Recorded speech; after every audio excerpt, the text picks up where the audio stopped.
Hello friends, good morning and welcome to daily news analysis of The Hindu. Today the date is 21st September, so let's get started. मैं generally Saturday को discussion नहीं कराता but यहाँ पर एक बहुत ही important judgement था, इसलिए हमें इसको डिस्कस करना जरूरी है। उसके अलावा भी काफी सारे ऐसी न्यूज आर्टिकल्स हैं जिन्हें हम अलग अलग जगह अपने आंसर में यूज कर सकते हैं। ओके, तो चलिए इसको शुरू करते हैं। सबसे पहले 2023 में कुछ अमेंडमेंट किए गए थे under information technology intermediary guidelines. Okay, उसमें उसके अंडर में स्टैब्लिश की जानी थी फैक्ट चेक यूनिट्स और इसको स्टैब्लिश करेगी माइटी। और इसका कहना था कि आप किसी भी तरह का अगर कंटेंट शेयर कर रहे हो जो सेंट्रल गवर्नमेंट के बिजनेस से रिलेटेड है और अगर वो फेक या मिसलीडिंग है तो फिर हम उसके खिलाफ एक्शन ले सकते हैं।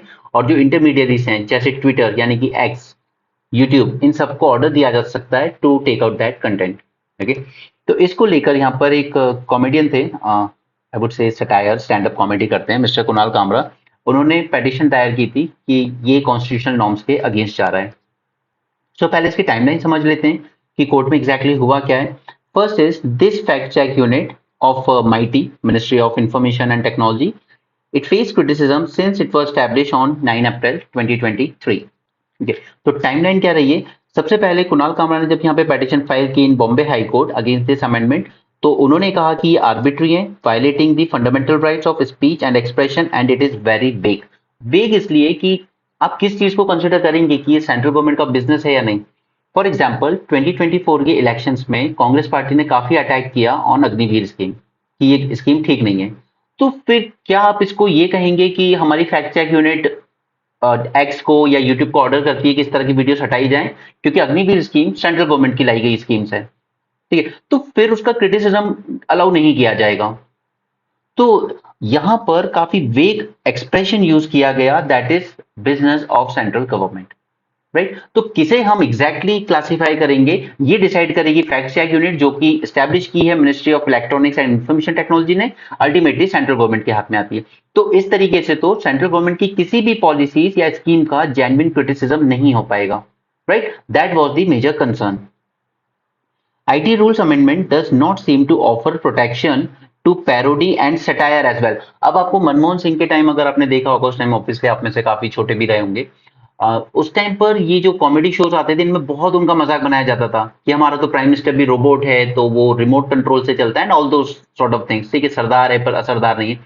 तो इस तरह के सटायर या पैरोडी इनको भी ये प्रोटेक्शन नहीं देता है, क्योंकि हमने कई बार देखा कुछ जगहों पर स्टैंड अप कॉमेडी में मिस्टर मोदी या मिस्टर शाह को लेकर कुछ जोक बनाए गए एंड अल्टीमेटली वो लोग अरेस्ट हो गए, जबकि मनमोहन गवर्नमेंट के टाइम ऐसा नहीं होता था। नेक्स्ट इज यहाँ पे कोर्ट ने डिलीवर भी किया स्प्लिट वर्डिक्ट, एक जज थोड़े अगेंस्ट में गए।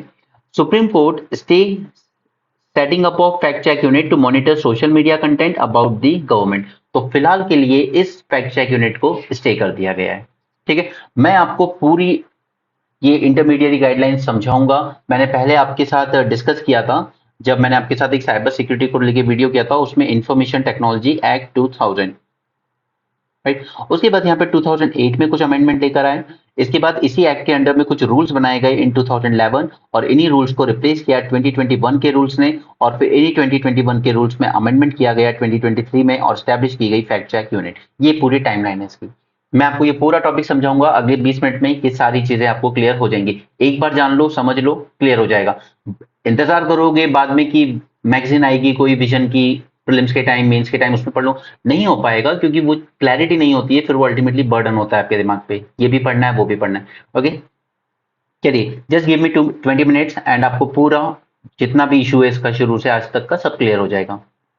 Information Technology Rules to 2023 empowered center to set up a fact check unit to identify fake, false and misleading information about the government and establishments on social media. ठीक है, तो यहां पर सिर्फ उन फेक न्यूज को काउंटर किया जा रहा है जो गवर्नमेंट, सेंट्रल गवर्नमेंट या उसके बिजनेस से रिलेटेड है।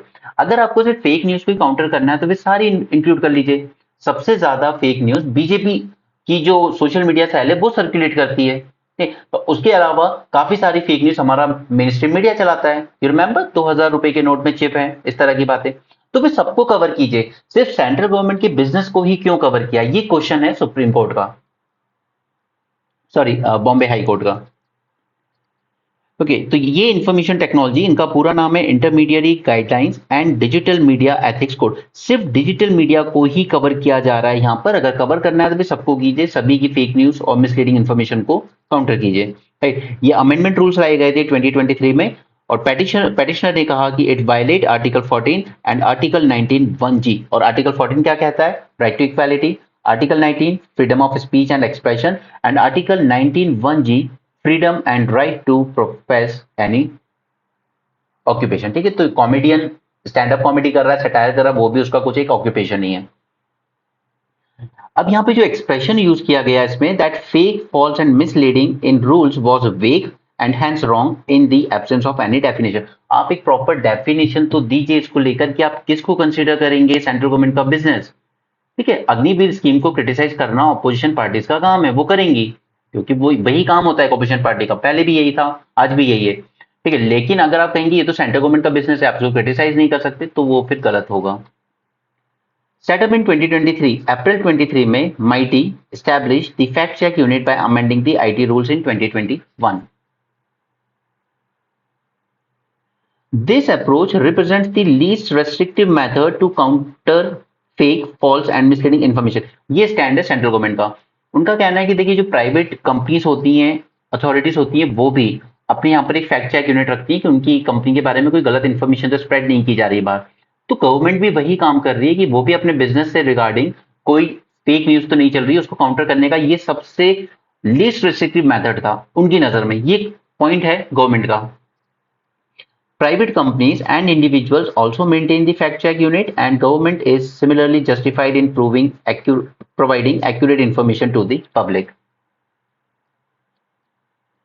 यहाँ पे it also pointed out by the union government since the split judgment that the absence of fact check unit has caused any prejudice to it. यहाँ पर जो गवर्नमेंट थी या उनके जो काउंसिल आए थे, वो एक भी ऐसा इंस्टेंस नहीं बता पाए जहां पर इनकी फैक्ट चेक यूनिट ना होने की वजह से गवर्नमेंट का कोई लॉस हुआ हो। ठीक है, एस्टैब्लिश की गई है अप्रैल 2023 में। ठीक है, इसके पहले का आप एटलीस्ट एक तो इंस्टेंस बताइए जहां पर सेंट्रल गवर्नमेंट के बिजनेस में प्रॉब्लम आई हो कि हमारे बारे में गलत इंफॉर्मेशन स्प्रेड की गई, तो उसी बेसिस पर ये पूरा जजमेंट जस्टिफाई किया गया है।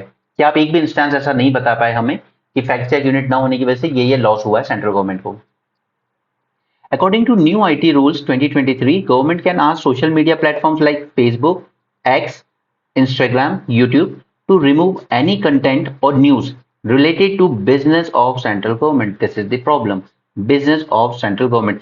इसके रिगार्डिंग अगर आप कोई भी इंफॉर्मेशन बनाते हो जो गवर्नमेंट को लगता है कि मिसलीडिंग है, तो वो फिर आप इन मीडिया यूट्यूब वगैरह को कह सकती है कि वीडियो हटाइए। तो ऐसे तो फिर रवीश कुमार, अभिषार शर्मा, ऐसे कई न्यूज एंकर्स हैं जो गवर्नमेंट की स्कीम्स पॉलिसीज को क्रिटिसाइज करते हैं, तो उसको फिर आप कह दोगे कि इस वीडियो को हटाइए, राइट। तो ऐसे तो गवर्नमेंट की पॉलिसीज का जेन्युइन क्रिटिसिज्म भी नहीं हो पाएगा। और अगर एक डेमोक्रेसी में जेन्युइन क्रिटिसिज्म नहीं हो रहा है गवर्नमेंट पॉलिसीज का, तो फिर अल्टीमेटली हमारी डेमोक्रेसी को हार्म करेगा।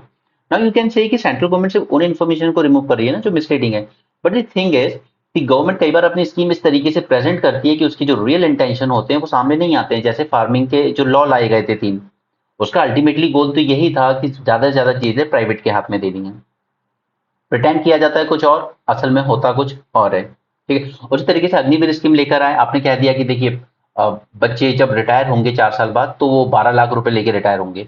बट आई मीन आप 4 साल जॉब करा के रिटायर कर रहे हो, उसके इम्प्लीकेशन मैंने आपसे पहले डिस्कस किए थे। नेपाल नाराज है, वहां के गुरखा अब चाइनीज आर्मी में भर्ती हो रहे हैं। फिर ये जो रिटायर होके आएंगे 3 साल बाद, इनके पास हथियार चलाने की सारी ट्रेनिंग होगी, तो ये सिविलियन सोसाइटी में रहेंगे, तब भी यहाँ पर एक थ्रेड बनेगा। But at the same time जो रिटायर होके गया, अब सपोज कीजिए कि उसको किसी दूसरी कंट्री ने रिक्रूट किया, जैसे गुरखा नेपाली है, वो रिटायर होके गए 3 साल बाद, अब उसे अगर चाइनीज आर्मी बाद में रिक्रूट करे तो वो वर्क कर चुका है इंडिया में। ठीक है, हमारी स्ट्रेटेजिक लोकेशन, सबसे क्रिटिकल जो लोकेशंस हैं उन सब में वर्क कर चुका है वो, तो उसके पास पूरी इनसाइड इंफॉर्मेशन है कि यहाँ पर किस जगह पर किस तरह की चीजें रखी होती हैं, राइट। तो वो सब अग्निवीर के जेन्युइन क्रिटिसिज्म है। तो इस तरह की चीजें भी अगर हम नहीं कर पाएंगे पब्लिक में डिस्कस, तो फिर प्रॉब्लम होगी, राइट।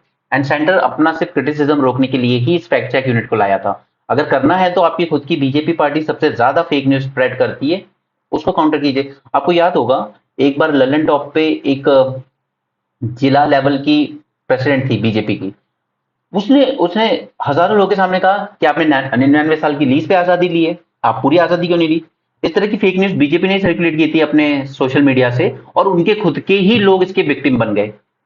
ओके, हाँ, वो स्टूडेंट टाइप के लोग थे, स्टूडेंट यूनियन और विंग जो चलते हैं इन पार्टीज के। ठीक है, तो she really make the mockery of her self and mockery of youth, कि किस तरीके से ये miss information and fake news आपको बेवकूफ बना सकती है। आप जाके देख सकते हैं उस वीडियो को, आपको मिलेगा लर्न टॉप पे।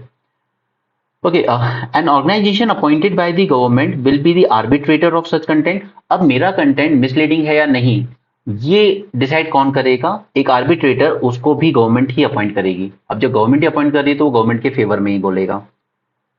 And if the intermediary do not comply with the organisation decision, यानी कि अगर आर्बिट्रेटर कहता है कि आपने गलत इन्फॉर्मेशन दी अपने वीडियो में और यूट्यूब से हम कहेंगे कि इसको हटाया जाए, अगर यूट्यूब कंप्लाई नहीं करता है तो वो लूज कर देंगे अपना सेफ हार्बर का status under section 79 of IT act 2000। अब सेफ हार्बर स्टेटस क्या होता है? ये दिया जाता है सोशल मीडिया इंटरमीडियरीज को। अगर मैं इसके यहाँ पर कोई इन्फॉर्मेशन शेयर कर रहा हूँ, ठीक है, तो उसके पास सेफ हार्बर का है कि मेरे अगेंस्ट एक्शन लिया जा सकता है, उस प्लेटफॉर्म के अगेंस्ट नहीं लिया जाएगा। उसने तो सिर्फ मुझे एक प्लेटफॉर्म दिया है अपनी बात रखने का, ठीक है, वो सेफ है। प्रॉब्लम होगी जिसने वो कंटेंट शेयर किया थर्ड पार्टी ने, ठीक है, ये कहलाता है सेफ हार्बर स्टेटस। ये हर सोशल मीडिया इंटरमीडियरीज को दिया जाता है। This fact check unit has been criticized as an overreach by the government, and government should never be in checking business, as that's the job of independent media or civil society। But हमारा तो media ही खुद ही fake news spread करता है, तो वो क्या check करेगा। चलिए, इन आईटी रूल्स को लेकर हम पूरी टाइमलाइन देखेंगे। विद इन 15 मिनट सारी चीजें क्लियर हो जाएंगी। इंटरमीडियरीज, ये वो एंटिटीज होती हैं हु स्टोर और transmit data on behalf of a person and include the telecom as well as internet service provider, online market place, search engine और सोशल मीडिया साइट। अब अगर मैं वाईफाई का यूज करके कोई चीज शेयर कर रहा हूं जो गवर्नमेंट को गलत लग रही है, तो ऐसा नहीं है कि वो टेलीकॉम प्रोवाइडर यानी कि जियो या एयरटेल को अरेस्ट कर लेंगे कि आपके थ्रू ये शेयर हुआ। No no, these are just intermediates. इनको सिर्फ ये कहा जा रहा है कि आप रेगुलेशन रखिए, नजर रखिए कि आपके प्लेटफॉर्म पे आपकी सर्विसेज यूज करके कुछ गलत एक्टिविटीज ना हो। इंफॉर्मेशन टेक्नोलॉजी एक्ट लेकर आए हम 2000 में। It was amended in 2008 to provide an exemption to the intermediate. अब ये जितने भी इंटरमीडिएट्स हैं, service provider, online market place, search engine, social media sites, ये सबको एग्जाम्पशन दिया गया अंडर दिस 2008 अमेंडमेंट। ठीक है, इन सभी इंटरमीडिएट्स को from any sort of liability. उनके यहाँ पे अगर कोई कंटेंट शेयर हुआ है, उनको सिर्फ आप ये कह सकते हो रिमूव कर दो, ये नहीं कि उनको अरेस्ट कर लोगे। अरेस्ट उसी इंसान को करो जिसने शेयर किया है। Alright, then following this IT, अब ये अमेंडमेंट किया गया 2008 में, फिर इसी के अंडर में रूल्स बनाए गए in 2011 under IT act to specify the due diligence requirement for intermediaries to claim such exemption. लेकिन ये एग्जेम्पशन आपको तभी मिलेगा, आप तभी इसको क्लेम कर सकते हो when you have followed the due diligence. Due diligence मतलब हम नजर रख रहे हैं। अगर जैसे किसी ने चाइल्ड पॉर्न शेयर किए तो उस पर तुरंत वो डिलीट हो जाएगा वीडियो, या ओपन ही नहीं होगा, और सामने वाले को एक नोटिस पहुंच जाएगा कि आपने हमारी जो गाइडलाइंस है उसको वायलेट किया है। राइट, फिर उसका अकाउंट बैन किया जा सकता है, रेस्ट्रिक्ट किया जा सकता है। तो ये ड्यू डिलिजेंस आपको फॉलो करना होगा अंडर द रूल्स ऑफ 2011, तभी आप क्लेम कर सकते हो such exemption, that is safe harbour provision. Later on rules 2021 लेकर आए गए टू रिप्लेस दिस 2011 रूल्स, और फिर इन्हीं के अंडर में 2023 में इनमें एक और अमेंडमेंट किया गया और फिर फैक्ट चेक यूनिट बनाई गई। तो पहले हम जान लेते हैं ये रूल्स अंडर 2021 ये क्या थे, फिर इसमें क्या चेंजेस किए गए। Right. These rules were notified by MIT in February 2021, and this rule provided for due diligence to be followed by intermediary while discharging its duties, grievance redressal mechanism, and digital media code of ethics। ठीक है, ये तीनों चीजें follow करने के लिए यहाँ पर, अब ड्यू डिलिजेंस की बात 2011 में भी हुई थी, ओके, बट इसको और टाइट करने के लिए हमने 2021 में जो रूल्स आए उसने टोटली रिप्लेस कर दिया 2011 के रूल्स को। ठीक है, वहां भी ड्यू डिलिजेंस की बात थी, यहां भी ड्यू डिलिजेंस की ही बात है। Due diligence, okay, while discharging its duties, grievance redressal mechanism, digital media code of ethics। अब इसके अंडर में जितने प्रोविजंस हैं इन सबको वन बाय वन समझते हैं। फर्स्ट, ड्यू डिलिजेंस फॉलो करना होगा इंटरमीडियरीज को। दैट मीन्स आपको अपनी वेबसाइट पर पब्लिश करने होंगे कि रूल्स एंड रेगुलेशंस क्या हैं, प्राइवेसी पॉलिसी आपकी, यूजर एग्रीमेंट फॉर एक्सेस और usage of the computer resource by any person. Okay, so you need to prominently publish on your website all these rules regulation privacy policy, ताकि जब भी आप कोई ये ऐप वगैरह install करते हो तो उसमें आता है ना कि ये प्राइवेसी पॉलिसी है, इसको क्लिक कीजिए कि you abide by this, right. Similarly इसके बाद ये रूल्स मॉडिफाई किए गए, इन्होंने मॉडिफाई किया categories of content that users are not allowed to upload, जैसे न्यूडिटी टाइप ऑफ चीजें, ठीक है, you are not allowed to upload, या वायलेंस टाइप की चीजें, ठीक है? ये अपलोड करना अलाउ नहीं करते हैं। तो यहाँ पे क्लास कैटेगराइज किया गया कि किस तरह का कंटेंट अपलोड करना अलाउ है और किस तरह का कंटेंट अपलोड करना अलाउ नहीं है। इसके अलावा ऐसा नहीं कि सिर्फ मैंने जब ऐप वगैरह इंस्टॉल की तभी मुझे बताया जाएगा रूल्स के बारे में, नो, मुझे periodically at least once in a year inform किया जाएगा that these are the rules and regulation, this is the privacy policy and this is the user agreement जो आपने हमारे साथ ओके किया है, राइट। तो ये हो गया ड्यू डिलिजेंस की बात। सेकंड इज आपको एक ग्रीवांस रिड्रेसल मैकेनिज्म भी रखना होगा अगर किसी को प्रॉब्लम होती है, सपोज कि किसी का कोई पर्सनल वीडियो या उसके बारे में कोई पर्सनल इंफॉर्मेशन शेयर हो जाती है प्लेटफॉर्म पे, तो वो कंप्लेंट फाइल करेगा कि इसको रिमूव कीजिए, ठीक है, ये मेरी प्राइवेसी को ब्रीच कर रहा है। तो उसके लिए कोई ग्रीवांस रिड्रेसल मैकेनिज्म है क्या? आप क्या कोई बोल सकते हो आप यूट्यूब को किस तरह की वीडियो ये मेरी पर्सनल है, इनको रिमूव कीजिए? तो हाँ, इस तरह की चीजें होंगी। यहाँ पे जो इंटरमीडिएट को इंश्योर करना होगा that is prominently publish on its website the name of the grievance officer and his contact details, यानी कि हर वेबसाइट पर एक ग्रीवांस ऑफिसर का नाम और उसकी कॉन्टेक्ट डिटेल्स आपको दी जाएगी ताकि आप कंप्लेंट फाइल कर सको कि आप इस तरह का वीडियो रिलीज कीजिए, ये मेरे अगेंस्ट जा रहा है, ठीक है। सेकंड इज साथ में एक मैकेनिज्म भी प्रोवाइड किया, साथ में एक मैकेनिज्म प्रोवाइड किया जाएगा कि आपको किस तरीके से अपनी कंप्लेंट फाइल करनी है against any sort of violation. And third is कि ये जो ग्रीवांस ऑफिसर होगा इसे एक्नॉलेज करनी होगी अपनी complaint with in 24 hours and resolve कर देनी होगी उसको विद इन 15 डेज, ठीक है, यानी 24 घंटे में आपकी कंप्लेंट एक्नॉलेज कर लेनी चाहिए उसको और 15 दिन में आपने, जैसे सपोज आपके अगेंस्ट कोई वीडियो है तो उसको रिमूव कर देना होगा। थर्ड इज इसने ड्यू डिलिजेंस को और ज्यादा टाइट किया specially for the significant social media intermediaries. अब ये सिग्निफिकेंट सोशल मीडिया इंटरमीडियरीज कौन से होते हैं? सोशल मीडिया इंटरमीडियरीज तो हमें पता है, ठीक है, यानी कि सारे जिन पे चैटिंग वगैरह हो सकती है या वीडियो ऑडियो शेयर हो सकते हैं। सिग्निफिकेंट से यहाँ पे क्या मतलब? सिग्निफिकेंट से मतलब है ऐसे जिनका सब्सक्राइबर बेस बहुत ज्यादा होता है, ठीक है, जैसे यूट्यूब वगैरह, ट्विटर, ओके, इनकी बात हो रही है यहाँ पर।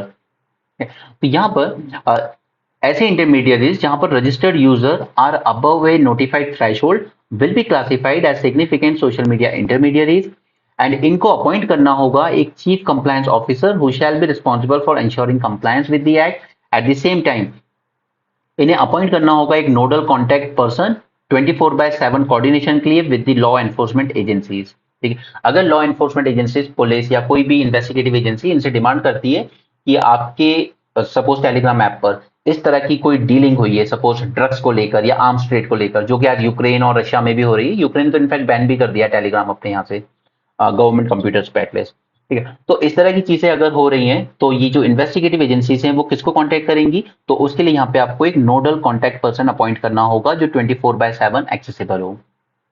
Fourth is identifying the first originator of information.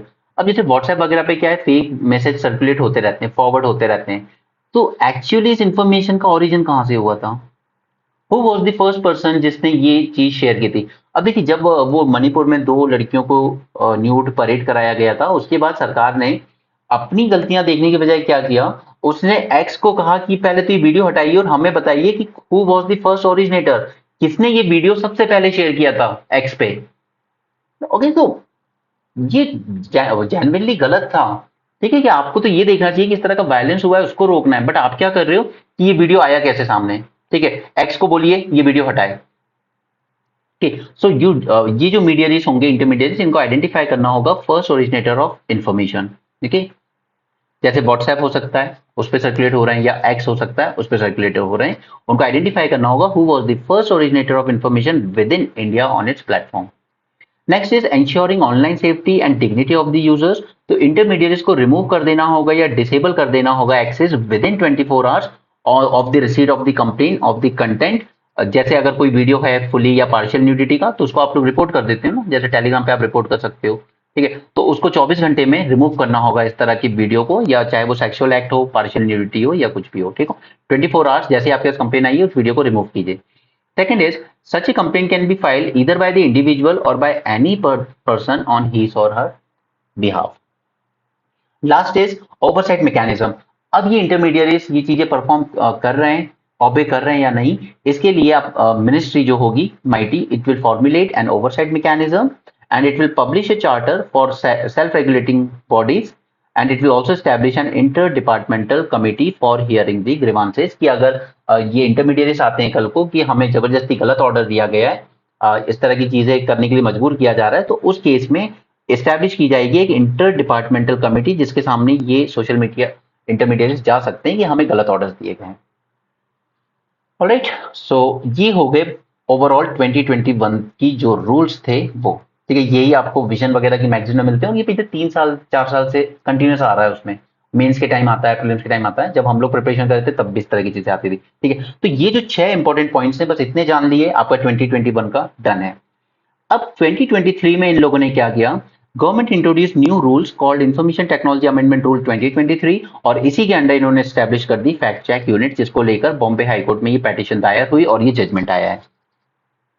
In rules ने कहा कि social media intermediaries and significant social media intermediaries and online gaming intermediaries to inform their users not to host, display, upload, modify, publish, transmit or store any information which is identified as fake or false or misleading by the fact check unit of central government, ठीक है, of central government in respect of any business of central government. This is the problem. Fact check unit establish करनी कीजिए, but ये क्या है, in respect of any business of central government. अगर ऐसा है तो फिर हम किसी भी गवर्नमेंट स्कीम या पॉलिसीज का क्रिटिसिज्म कर ही नहीं सकते, राइट। ये सबसे बड़ी प्रॉब्लम बना था, in respect of any business of central government, इसलिए ये पेटिशन फाइल की गई।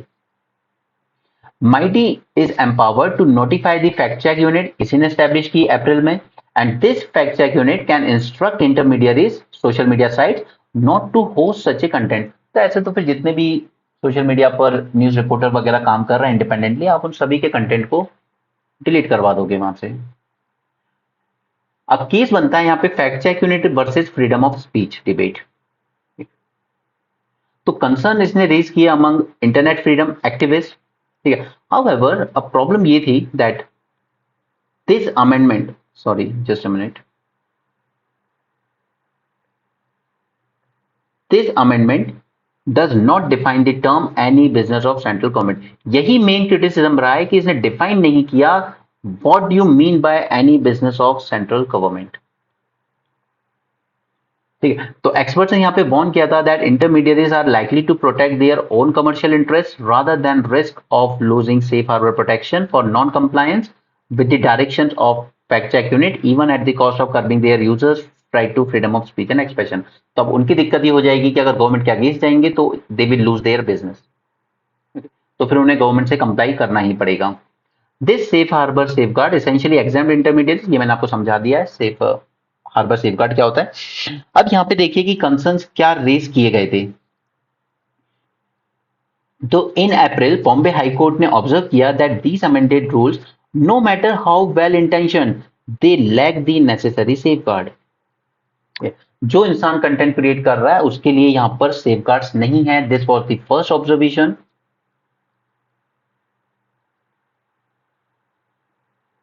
जस्ट अ सेकंड, ये it lacked the necessary safeguards. This was the first observation.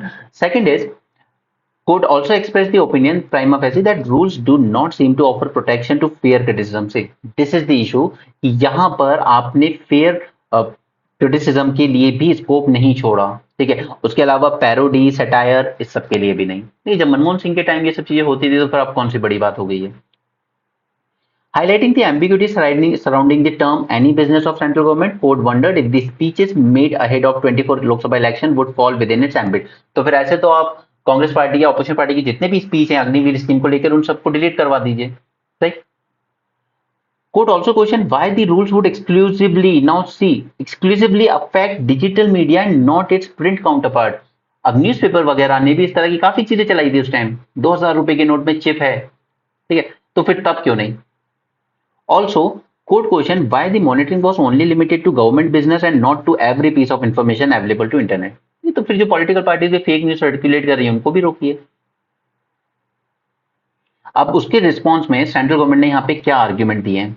Central government ने खुद को डिफेंड करते हुए आर्ग्यू किया that fact check unit will only notify intermediaries and online platforms that the content they are hosting is fake, false or misleading and intermediaries can choose to take it down or leave it up to a disclaimer। अब ये government कह जरूर रही है but एक बार खुद सोचिए कि कौन से इंटरमीडियरी की हिम्मत होगी कि सरकार की बात ना माने, otherwise they will lose their business, right. But ये काउंटर करने के लिए कह रहे हैं कि हम तो सिर्फ नोटिफाई करेंगे कि फेक मिसलीडिंग है, फिर intermediaries can take it down और जस्ट पुट ए डिस्क्लेमर कि यार ये न्यूज फेक है, ठीक है, वीडियो के नीचे लिख देंगे this content is fake. Next is highlighting that fact check unit notice is merely advisory. Government submitted that in case a user is aggrieved by the intermediary decision, they can avail a remedy before court of law। अब कितने intermediaries यहाँ से court जाने की, मतलब already बहुत expensive time consuming होता है court, they can avail A remedy before a court of law. अगर मेरा वीडियो डिलीट हो जाता है, अगर मैंने गवर्नमेंट के अगेंस्ट कुछ बोला है, तो फिर मुझे कोर्ट जाना होगा, which will be the final arbitrator in this matter. Okay, और उसके बाद इन लोगों ने कहा था कि fact check unit will not be notified until the judgment is delivered. But अब इन लोगों ने नोटिफाई कर दिया, उसके बावजूद एस्टैब्लिश भी कर दिया अप्रैल 2023 में, अब जाकर कोर्ट ने उसको हटा दिया, ठीक है।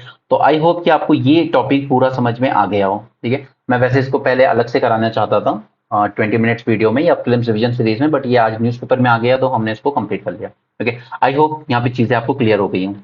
चलिए अब चलते हैं बाकी की न्यूज पे। तो यहाँ पर एक सुमोटो नोटिस लिया सुप्रीम कोर्ट ने against this excess remark by High Court जज।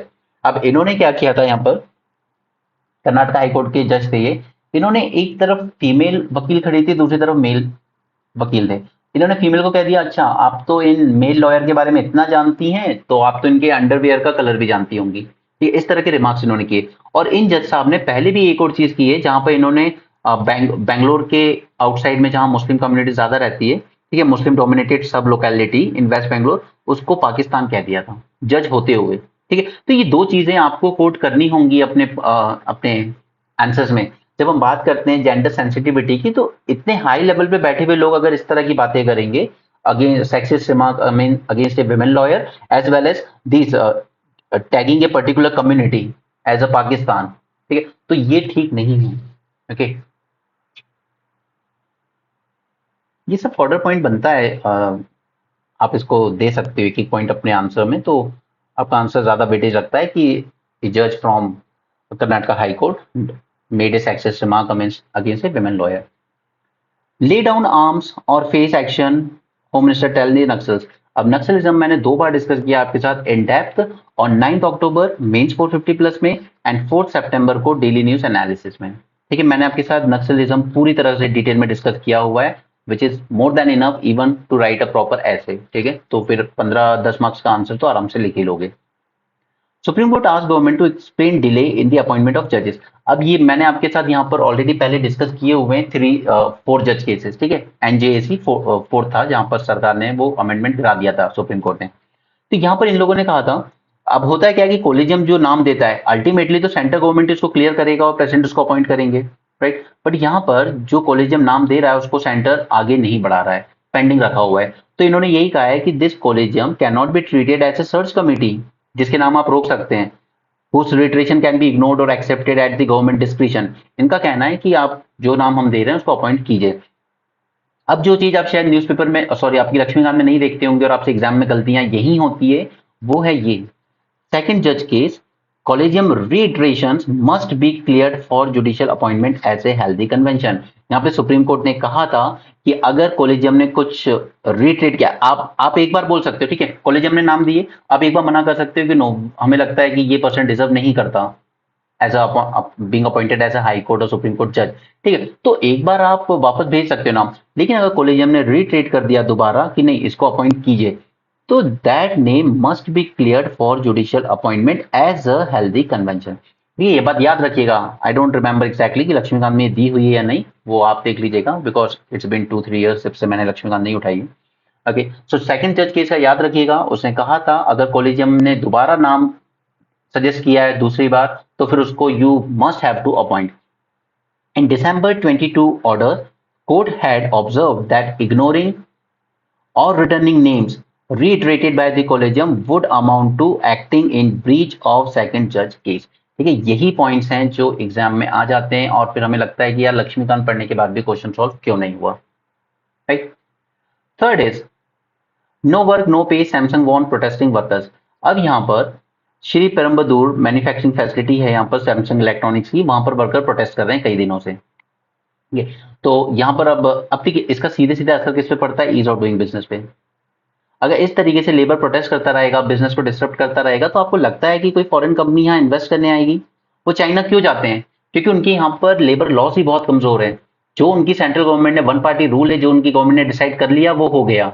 अब पैसे भी देने होते हैं ना, रिश्वत भी देनी होती, तो ऊपर टॉप पे रिश्वत दे दो, उनका काम हो जाता है, फिर उनके काम में कोई अड़चन नहीं आती। इसलिए इन्वेस्टर जो थे एक टाइम कहते थे कि चाइना में बिजनेस करना इसलिए इजी है because you pay whatever central government want and आपका काम हो जाएगा। But in India you have to pay right from top central government to even local authority, तब जाकर आप इंडिया में बिजनेस कर सकते हो। ये इन्वेस्टर्स का जनरली ओपिनियन हुआ करता था। इसलिए सेंट्रल गवर्नमेंट इलेक्टोरल बॉन्ड जैसी चीजें लेके आई कि ओके अब हमें फंडिंग दीजिए, हम आपको सारे लैंड फॉरेस्ट सब क्लियर करके दे देंगे। चलो वो जो कपाट। ओके, तो इस तरीके से जब लेबर डिस्टर्ब करते हैं बिजनेस को, तो अल्टीमेटली जो एफडीआई वगैरह आनी है या जो डोमेस्टिक से भी इन्वेस्टमेंट आना है, उस पर नेगेटिव असर पड़ता है। इसलिए गवर्नमेंट लेकर आई है लेबर कोड रिफॉर्म्स। ठीक है, लेबर रिफॉर्म्स में लेबर कोड लेकर आए हम लोग 4, और चारों मैंने आपके साथ डिस्कस किए 1 बाय 1 ऑन 16 जुलाई। ठीक है, कौन सा कोड क्या है और कितना पुराने पुराने एक्ट को मर्ज करेगा। ठीक है, they are demanding the recognition of their new union and increase in wages. अब मुझे ये बताइए कि हम लोग लक्ष्मीकांत में जब फंडामेंटल राइट्स वगैरह पढ़ते हैं, तो right to recognition to your union is a fundamental right और not? Right to strike fundamental right नहीं है, ठीक है, वो आपको पता होगा। Right to strike is not a fundamental right, वो एक लीगल राइट हो सकता है अंडर अ लॉ, ठीक है, बट वो फंडामेंटल राइट नहीं है, याद रखिएगा। अब मुझे ये बताइए, right to be recognise as a union, क्या ये फंडामेंटल राइट है या नहीं? तो ये सारे एक्ट थे अलग अलग, payment of wage act, industrial dispute act, ये सब मर्ज हो जाने हैं। 20 से ज्यादा एक्ट हम 4 कोड में मर्ज कर रहे हैं। चारों कोड हम लोग कवर कर चुके हैं ऑन 16 जुलाई। लेंदी था लेक्चर, बट मैंने वहां पे समझा दिया था क्योंकि ये चीजें बार बार रिपीट होंगी, प्रीलिम्स में भी पूछी जाएंगी और मेंस में इसके बिना आप कोट नहीं कर सकते अपने आंसर को। Push for police to remove colonial prejudice in solving tribal issues. अब आपको पता होगा कि जो 1857 टाइम अगर आपने देखा होगा कि जब भी कोई गांव विद्रोह करता था तो अंग्रेज क्या करते थे, वहां लोगों को मारते थे और पूरे गांव को जला देते थे। वो उनका अप्रोच था, राइट। उसके बाद कुछ ट्राइबल कम्युनिटीज उनकी नजर में थी क्रिमिनल, तो उनको उन्होंने प्रॉपर टैग कर दिया था कि यू आर बॉर्न क्रिमिनल्स। तो आपके जो बच्चे भी पैदा होंगे उनको भी क्रिमिनल ही समझा जाता था। ये उन्होंने इसके लिए प्रॉपर एक लॉ बना दिया था। फिर 1954 में जाकर नेहरू जी ने इसको रिपील किया। उन्होंने कहा this you people R D notified tribes, okay, not criminal tribes but D notified tribes. ठीक है, तो वो जो वेस्टर्न अप्रोच था उससे हट के हमें नॉन वेस्टर्न अप्रोच फॉलो करने की जरूरत है while dealing with even Naxals and also dealing with a tribal population. ठीक है, तो ये इस तरह के जो पॉइंट्स है ना कि police should remove the colonial prejudices in resolving tribal issues, ये जो पॉइंट्स हैं यही आपके आंसर को खूबसूरत बनाते हैं। ठीक है, याद रखिएगा, ये चीजें रेडीमेड आंसर या रेडीमेड नोट्स या क्लासेस में नहीं मिलती हैं यार। इसलिए एक बच्चे ने सजेस्ट किया था कि सर आप ना ओनली आइस की तरह 3-4 टॉपिक लेके बस उस तरीके से न्यूज एनालिसिस कराओ। वो अगर मैं कराऊंगा ना तो वो तो मैं ऑलरेडी मेंस और 20 मिनट्स इसमें करा रहा हूँ, लेकिन अगर वो न्यूज एनालिसिस कराऊंगा तो ये सारे जो इंपॉर्टेंट पॉइंट्स है ना ये सब छूट जाएंगे आपके। ठीक है, अल्टीमेटली यही है जो आपके आंसर को, इवन यही है जो आपके ब्रेन को ट्रेन करेगा उस तरीके से। अब वहां पर आप जब लेबर रिफॉर्म की बात करेंगे तो आप कोट करेंगे ना ये चीजें कि सैमसंग फैसिलिटी श्री पेरुम्बदूर में इस तरह की स्ट्राइक हुई काफी दिन, तो इसका नेगेटिव इंपैक्ट पड़ता है हमारे यहाँ इन्वेस्टमेंट में। उसी तरह हरियाणा के हिसार में एक बार मारुति का पूरा फैक्ट्री जला दिया गया था बाय वर्कर्स। ठीक है, तो फिर कौन आएगा आपके यहाँ इन्वेस्ट करने? फिर कहोगे कि इंडस्ट्रियलाइजेशन नहीं हो रहा, एम्प्लॉयमेंट नहीं मिल रहा। कैसे एम्प्लॉयमेंट मिलेगा अगर आप इस तरह की चीजें करोगे? ओके, तो यहाँ पर काफी सारे पॉइंट्स हैं जो हमारे काम के हैं। We need to adopt a non colonial approach to handle tribal issues. ये बहुत अच्छा कंक्लूजन पॉइंट बनेगा आपके लिए। ठीक है, और आपका कंक्लूजन और इंट्रोडक्शन कितना अच्छा है वो क्लियरली डिफरेंस ला देता है 1-1 मार्क्स का। क्योंकि हम लोग को जब कॉपी चेक करने को भी दी जाती थी तो आपका जो बॉडी है, ठीक है, वो आपकी 5 मार्क्स की है, तो उसके बाद आपका 3 मार्क्स का इंट्रोडक्शन, 2 मार्क्स का कंक्लूजन। अब एक आध मार्क्स तो सबको दिए जा सकते हैं, बट द थिंग इज कि ये जो एक्स्ट्रा एक एक मार्क आप लेके आओगे ना इंट्रोडक्शन कंक्लूजन में, वही अल्टीमेटली पूरा डिफरेंस क्रिएट करता है। कि 20 क्वेश्चन है ना आपके पास, अगर आपने एक एक मार्क का भी एडवांटेज लिया तो आप 25 मार्क्स एक्स्ट्रा लेके आते हो, और फिर वो रिफ्लेक्ट होता है आपके ओवरऑल मार्क्स में, जहां किसी बच्चे के 85-90 मार्क्स होते हैं पेपर में और किसी बच्चे के 100 से 110 होते हैं। ठीक है, ये डिफरेंस आता है इसी तरह के पॉइंट से जो हम लोग सर्च करते हैं आपके इंट्रोडक्शन एंड कंक्लूजन में। Clear? So we need to adopt a non-colonial approach to handle the tribal issues. Second is some tribes are labeled as habitual criminals. ये अंग्रेजों ने किया था.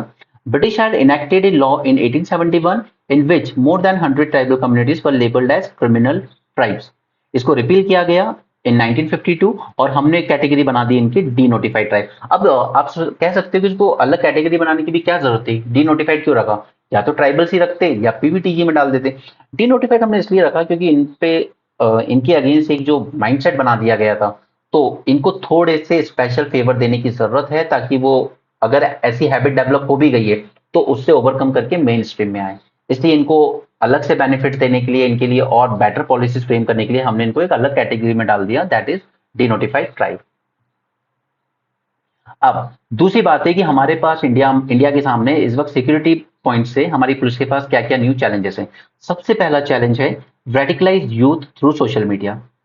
इसलिए ये जो इंटरमीडिएट गाइडलाइंस वगैरह थी ये जरूरी भी थी, क्योंकि कई बार सोशल मीडिया पर इसी तरह का कंटेंट भेजा जाता है कि जाइए, देखिए अब please don't take it personally, but lone wolf attack जो होते हैं ना वो इसी तरह के होते हैं कि आपका ऐसा माइंडसेट बना दिया जाता है कि अगर आप इतने काफिरों को मारोगे तो इससे आपको जन्नत नसीब होगी। ठीक है, इसी तरह की आइडियोलॉजी इस्लामिक स्टेट प्रोपोगेट कर रहा था एक टाइम पर। अब इसी तरह से आजकल ये लोग करने लगे हैं कि ट्रेनों की पटरियों को उखाड़ दो, जितने ज्यादा एक्सीडेंट होंगे, लोग मरेंगे, उतना ज्यादा अच्छा होगा।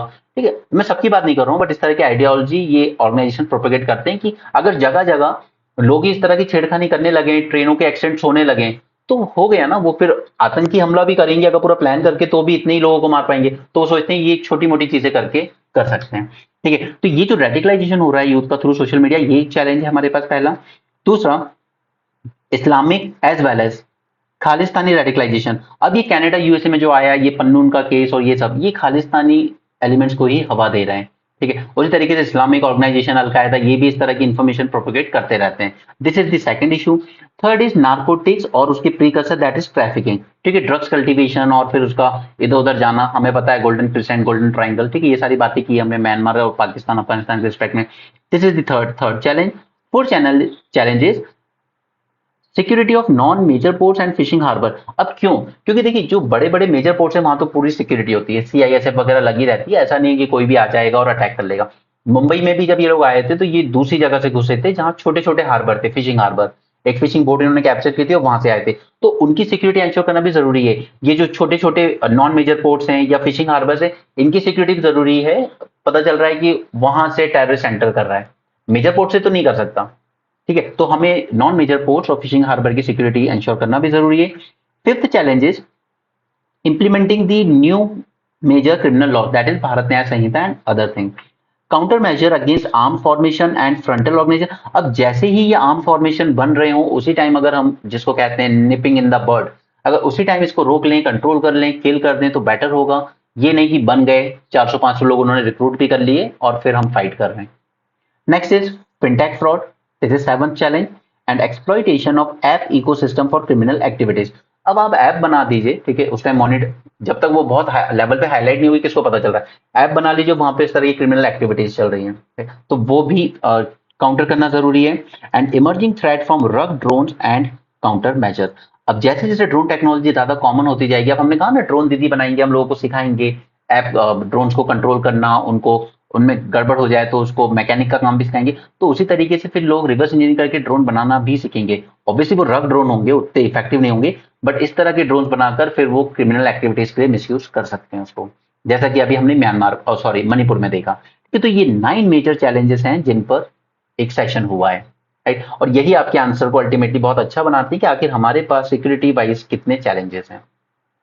ठीक है, तो इस तरीके से देखिए अब ये जो पॉइंट्स है ना, ये इस तरह की चीजें छूट जाएंगी अगर मैं आपके साथ उस तरह से डिस्कशन करूंगा जैसे ओनली आईएएस एंड अदर करते हैं कि 4-5 टॉपिक ले लिए और करा दिया। ठीक है, वो फिर ये चीजें छूट जाएंगी उसमें। ठीक है, और हमें ये करना है।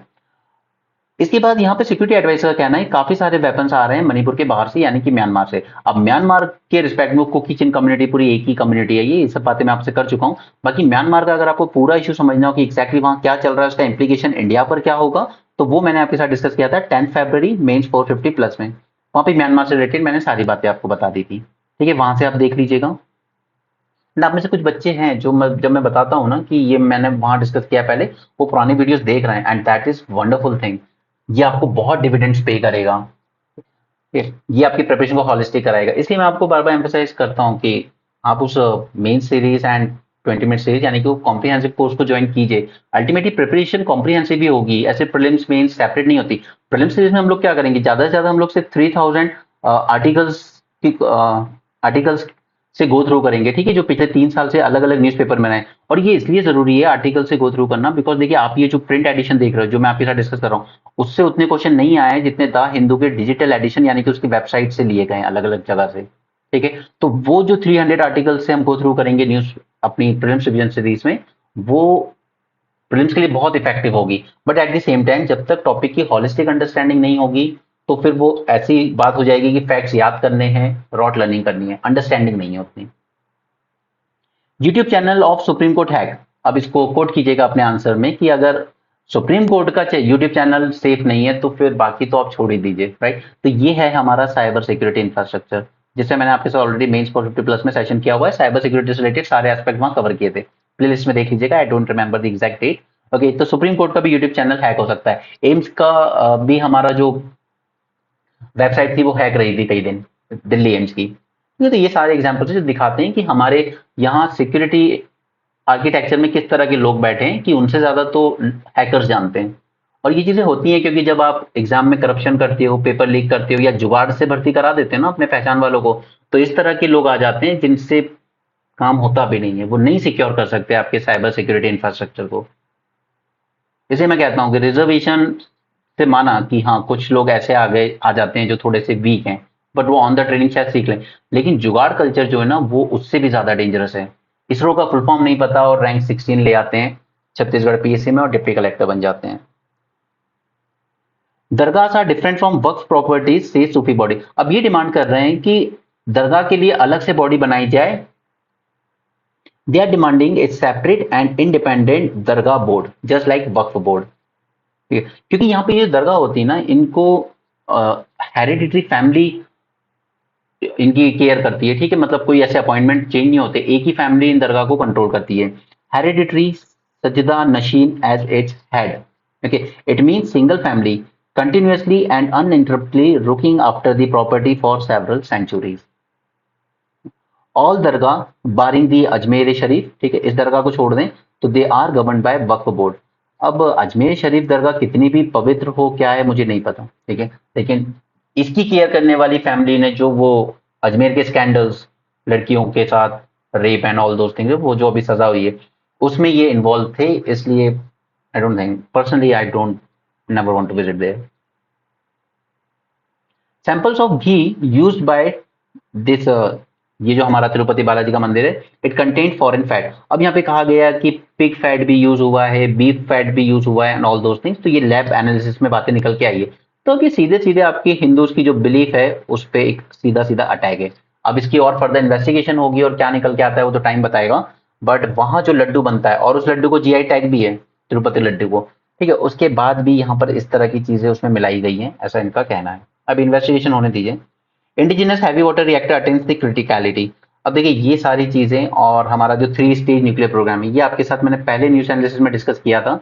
आई don't remember the exact date, but मैं इसको दोबारा कर दूंगा 20 मिनट सीरीज में आपके लिए। ओके, वहां पे मैं आपको ये सारी चीज समझा दूंगा क्या होते हैं ये हमारा 3 स्टेज प्रोग्राम, और बाकी ये जो क्रिटिकलिटी हमने अचीव की है, ठीक है, जहां से अब ये रिएक्शन जो होगी वो कंट्रोल हो जाएगी अपने आप, ठीक है, हमें कुछ नहीं करना पड़ेगा। और यहाँ से इसने मतलब जितनी एनर्जी हम लोग इसको दे रहे हैं उससे ज्यादा अब ये हमें आउटपुट देना शुरू कर देगा। अदरवाइज ऐसा हो कि हम ज्यादा दे रहे हैं और ये कम दे रहा है तो वो तो फिर लॉस का बिजनेस है ना। इसलिए तो ये क्रिटिकलिटी एक बार इसने अचीव कर ली, यानी कि अब ये इलेक्ट्रिसिटी जनरेशन करता रहेगा रेगुलर, ठीक है। तो ये अचीव किए राजस्थान के रावत भट्टा न्यूक्लियर पावर प्लांट की यूनिट 7 ने। इससे पहले भी ऐसा नहीं है कि ये पहली बार हुआ है, इससे this is actually the third reactor to go critical in a series of 16 indigenously pressurised heavy water reactor of 700 megawatt each इससे पहले काकरापार एटॉमिक पावर स्टेशन जो है उसने भी अचीव कर लिया था, ये गुजरात में है। तो ये सब मैं आपके साथ एक बार दोबारा डिस्कस कर दूंगा, मैंने पहले की हुई है न्यूज एनालिसिस में, but I really don't remember कि किस दिन की थी। ओके, तो हम इसको दोबारा कर लेंगे, इसको आप अभी पेंडिंग में डाल सकते हैं। और कल मैंने आपके साथ बोला था कि मैं टेलीकॉम सेक्टर थॉरली डिस्कस करूंगा मेंस 450 प्लस सीरीज में, और फिर उसी के अंडर में 20 मिनट सीरीज में हम लोग बात करेंगे टेलीकॉम से रिलेटेड अलग अलग स्कीम्स की और इश्यूज की, ठीक है, जिन पे क्वेश्चन आ सकता है 10 मार्कर में।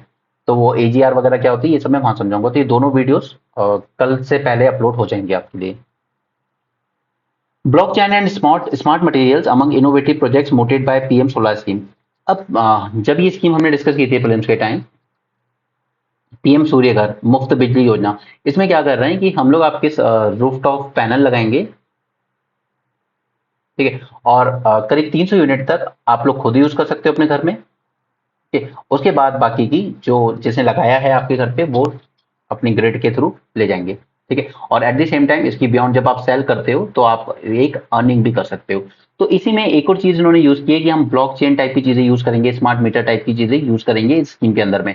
यानी कि और पहली बात तो ये स्कीम किसके अंडर में आई, मैं स्कीम डिस्कस नहीं करूंगा आज आपके साथ, ठीक है। ये स्कीम किसके अंडर में, मिनिस्ट्री ऑफ रिन्यूएबल एनर्जी की, और इसी के अंडर एक और सब कॉम्पोनेंट इंट्रोड्यूस किया गया, दैट इज इनोवेटिव प्रोजेक्ट्स। यानी कि आपके प्रोजेक्ट्स जो होंगे, आप जो लेकर आ रही है कोई कंपनी, वो कुछ ना कुछ इनोवेटिव होने चाहिए, और इसके लिए 500 करोड़ सैंक्शन किए जाएंगे। ये तो इसमें क्या करेंगे, first is blockchain based peer to peer rooftop solar. अब अगर आपको ब्लॉकचेन अभी तक नहीं पता है तो थोड़ा सा रुक जाइए, आ जाएगा 2-3 दिन में उस पर वीडियो, ठीक है, क्योंकि मैं वैसे भी अब आपके साथ ये सारी चीजें डिस्कस करना शुरू कर रहा हूँ, artificial intelligence, blockchain, 3D 4D printing and all those thing, ठीक है, वो प्रीलिम्स में भी काम आएगी और मेंस में भी। So blockchain based peer to peer RTS, digital solution for rooftop solar, smart building material. अब आप सोचिए कि बिल्डिंग में मटेरियल ही ऐसा यूज हुआ है कि पूरी जितनी भी वॉल्स वगैरह हैं या विंडोज वगैरह हैं, ठीक है, वो सब एक सोलर पैनल की तरह काम कर रही हैं। वो सूरज से इलेक्ट्रिसिटी जनरेट करके दे रही हैं आपको। जस्ट इमेजिन दैट कि अगर इस तरह का मटेरियल, बिल्डिंग मटेरियल हम लोग यूज कर सकें तो कितनी सारी पावर जनरेट होगी। उसी तरह रूफटॉप सोलर पैनल लगाए हम इलेक्ट्रिक व्हीकल्स को चार्ज करने के लिए, grid response RTS with battery storage solution. तो ये इस तरह की अगर आप कुछ इनोवेटिव प्रोजेक्ट्स लेकर आते हो तो उसमें आपको सरकार बेनिफिट देगी मैक्सिमम 60 करोड़ का और मिनिमम 60% ऑफ योर इन्वेस्टमेंट। ठीक है, ये पूरा जो प्रोजेक्ट था ये था 70,000 करोड़ का, और यहाँ पे एक हाउस होल्ड को मैक्सिमम दिए जाएंगे 78,000 रुपीज। एंड आप अप्लाई कर सकते हो किसी भी वेंडर को, आपकी चॉइस का जो हो, कि हमें इससे लगवाना है, सरकार आपको सब्सिडी देगी। And you can avail the subsidise loan also from the bank for installation. बाकी स्कीम मैंने पहले बहुत बार डिस्कस की, मैं एक बार दोबारा कर दूंगा बट आज नहीं। ओके, अमेरिका के election we are not interested, Sri Lanka not interested. Okay, अब ये सैटरडे को यही होता है, मोस्टली यही सब चीजें आती है, तो मैं इनको डिस्कस करता नहीं था, बट आज ये इंटरमीडिएट्स वाले की वजह से मैंने किया। और दूसरा ये वायनाड के इडुक्की में क्या हुआ है कि यहाँ पर ये हिल्स हैं, चोकरा मुडी हिल्स। अब यहाँ पर प्रोटेस्ट कर रहे हैं लोग अगेंस्ट दी कंस्ट्रक्शन। उनका कहना है कि नहीं, ये हमारा बड़ा सैक्रेड है। तो अब ऐसे में कई बार जब भी हम नॉर्थ ईस्ट में भी डेवलपमेंट की बात करते हैं ना, तो इस तरह के पॉइंट्स निकल के आ जाते हैं, सैक्रेड बिलीफ वर्सेस डेवलपमेंट। ठीक है, जैसे हमारा गोवर्धन हिल है वृंदावन में, तो उस पर अगर इस तरह की चीजें होंगी तो हम अलाउ नहीं करते हैं, ठीक है। तो उसके अराउंड, गोवर्धन पर्वत के अराउंड ही आप रोड्स वगैरह बनाते हो, डेवलपमेंट करते हो। उसी तरीके से नॉर्थ ईस्टर्न में, अब जैसे आप मेघालय जाएंगे ना, मेघालय, तो वहां पे आप देखेंगे कि करीब 7 ऐसे फॉरेस्ट हैं proper which are considered as sacred groups, ठीक है, और उसमें किसी को जाने नहीं दिया जाता। सिर्फ एक फॉरेस्ट ऐसा है जिसमें जाना अलाउ है, बट वहां पर भी आप कोई भी चीज तोड़ नहीं सकते, आप लेके नहीं जा सकते वहां उस फॉरेस्ट से कुछ। उसमें 7 मुखी रुद्राक्ष भी मिलता है, but you can't take it with your. Okay, तो इस तरह की इश्यूज आ जाते हैं कि हम सैक्रेड बिलीफ को ज्यादा इंपॉर्टेंस दें या डेवलपमेंट को इंपॉर्टेंस दें, ठीक है। तो ऐसे ही कुछ इशू यहाँ पर चल रहा है एंड चोकरा मुडी हिल्स, और यहाँ पे पाए जाते हैं एंडेंजर्ड नीलकुरिंजी एंड नीलगिरी ताहर। अब ये मैंने स्पीशीज वाले जो कंटेंट बनाए हैं उसमें ये सारी चीजें मैं आपके साथ बातें करूंगा, ठीक है। ये एंडेंजर्ड है इनका स्टेटस, ठीक है। तो स्पीशीज वाली जब लेक्चर्स आएंगे आपके पास तो उसमें ये सारी चीजें वन बाय वन आपको क्लियर हो जाएंगी। गवर्नमेंट ने एक रूल बनाया था कि हम इंपोर्ट पे बैन लगा रहे हैं इलेक्ट्रॉनिक्स प्रोडक्ट्स के, मोबाइल, आईफोन्स, लैपटॉप्स वगैरह, बट उसका क्रिटिसिज्म हुआ इंडस्ट्री से कि फिर हमें बेस्ट क्वालिटी के कंप्यूटर्स नहीं मिल पाएंगे, हमारे बिजनेस अफेक्ट होंगे। तो सरकार ने कहा ओके, हम लोग बैन नहीं कर रहे, बट हम लोग एक सिस्टम स्टैब्लिश कर रहे हैं, that is import management system. आपको बताना होगा आपने कितना इंपोर्ट किया है और किस कंट्री से किया है, और आप किसी भी ऐसी कंट्री से इंपोर्ट नहीं करेंगे जो इंडिया के थोड़ा अगेंस्ट मानी जाती है, ठीक है। मतलब आपको गवर्नमेंट से प्रॉपर मॉनिटरिंग करवानी होगी अपने, ठीक है, for imports of certain IT hardware products including laptop tablet for 3 month. तो इसको सरकार और ज्यादा एक्सटेंड करने वाली है। ठीक है, तो ये अच्छी बात है कि आप मैनेज कर लीजिए, वो ठीक है, बट अगर आप आउटराइट बैन कर रहे हो तो फिर दिक्कत होगी। ठीक है, अब जैसे आईपैड जो हम लोग यूज करते हैं उसमें सबसे अच्छी बात क्या है कि ये हैंग नहीं मारता। अब अगर ये चीज बैन कर दी जाए और आपसे कहा जाए कि आप इंडिया का ही कोई लीजिए, ठीक है, इंडियन कंपनीज का ही, या फिर जो जैसे सपोज कीजिए कि आप सैमसंग का ले लीजिए, अगर उसने मैन्युफैक्चरिंग बेस इंडिया में लगाया हुआ है, बट द थिंग इज कि वो हैंग होना शुरू हो जाते हैं यार 1-2 साल बाद। ओके, तो वो अल्टीमेटली बिजनेस को ही हार्म करेगा। The import stood at 8.54 billion in 2023-24, और ये पूरा सिस्टम लाया गया था to monitor inbound shipments of these items into the country without hurting the market supply. इसके अलावा 2 आर्टिकल्स हैं on coffee cultivation and rubber board. अब यहाँ पर मैंने इसको पूरा डिटेल में डिस्कस किया था। कॉफी, इनकी क्लाइमेटिक कंडीशंस इसमें ग्रो होते हैं और अल्टीमेटली इनकी जो बिजनेस, इनकी वेराइटीज, टाइप्स वगैरह। ठीक है, कॉफी के बारे में हमने डिस्कस किया था इन डेली न्यूज एनालिसिस ऑफ 9 अगस्त, ये आप वहां से देख सकते हैं। और रबर के बारे में मैंने पूरा डिटेल डिस्कशन किया है on in short videos on 31 अगस्त। ठीक है, तो ये दोनों चीजें वहां पे हमने ऑलरेडी डिटेल में डिस्कस की हुई है। इंटरनेशनल में वही सब बातें चल रही हैं फालतू की अभी कुछ। अब देखिए, mob burns body of blasphemy accused and prevent burial by family. अगर आज राजा राम मोहन रॉय होते ना, और सपोज कीजिए कि वो इस्लाम को बिलोंग करते, ओके, और जिस तरह के रिफॉर्म्स की बात कर रहे थे, तो शायद उनके साथ भी यही हर्ष होता है जो यहाँ पे हुआ है। देखिए, कोई भी रिलीजन वक्त के साथ रिफॉर्म होना जरूरी है, कोई भी रिलीजन हो। एक टाइम हिंदू रिलीजन भी सती प्रथा जैसी बातें करता था, विडो रीमैरिज नहीं होगी, चाइल्ड मैरिज हो जानी चाहिए, प्यूबर्टी से पहले मैरिज हो जानी चाहिए, विमेन को एजुकेशन नहीं देना चाहिए। तो अगर ये सब चीजें ऐसी चलती रहती तो आज हमारा इंडिया भी उतना ही बैकवर्ड होता जिस तरीके से पाकिस्तान अफगानिस्तान है। और ये पाकिस्तानी इस तरह की हरकत कर रहे हैं। ये तो रिलीजन अपनी जगह ठीक है, बट इतना भी ऑर्थोडॉक्स होना ठीक नहीं है कि आप अपने रिलीजन के खिलाफ छोटा सा क्रिटिसिज्म भी ना सुन पाओ, आप जिंदा जला दे रहे हो इंसान को। अब रशियन मिलिट्री टोल्ड एट 70,000। जब वॉर स्टार्ट हुई थी, नो वन इमेजिन कि रशिया को इतना लॉस सफर करना पड़ेगा। और ये तो रिपोर्ट्स बता रही हैं, बट सच्चाई ये है कि रियलिटी में ये टोल और भी हाई हो सकती है। और यूक्रेन ने तो कभी रिलीज ही नहीं किया कि हमारे यहाँ कितने लोगों की डेथ हुई है, कितने सोल्जर्स की हुई है। तो वॉर स्टार्ट करना आसान है, एग्जिट करना बहुत मुश्किल है आज के टाइम में। इसलिए मोदी जी ने बिल्कुल सही कहा था, this is not an era of war. Just look at, इसी तरह वर्ल्ड वॉर 2 में भी लोगों ने कहा विंस्टन चर्चिल ने इंग्लैंड को बचा भी दिया, हिटलर से जिता भी दिया, रूसवेल्ट ने ये कर दिया, वो कर दिया। बट सच्चाई ये है कि जवान आए थे, ठीक है, वहां पे केमिकल वेपन्स का जब यूज हुआ था, तो इंग्लैंड के भी इवन सारे सोल्जर्स ब्लाइंड होकर आए थे। Man suffer, women suffer, children suffer, whole generation, but नाम होता है पॉलिटिशियंस का। और लड़ाई यहाँ भी इन्हीं की वजह से होती है मेजरली। जेलेंस्की की जो जिद थी कि मुझे नाटो ज्वाइन करना है, उसकी वजह से ये पूरी लड़ाई शुरू हुई। इसलिए कभी भी किसी लीडर का, किसी पॉलिटिकल पार्टी का ब्लाइंड फॉलोअर होना सबसे बड़ी बर्बादी लेके आएगा। Ukraine also communicates very little about loss of for fear of demoralising it's citizens. Okay, so that's it for this session.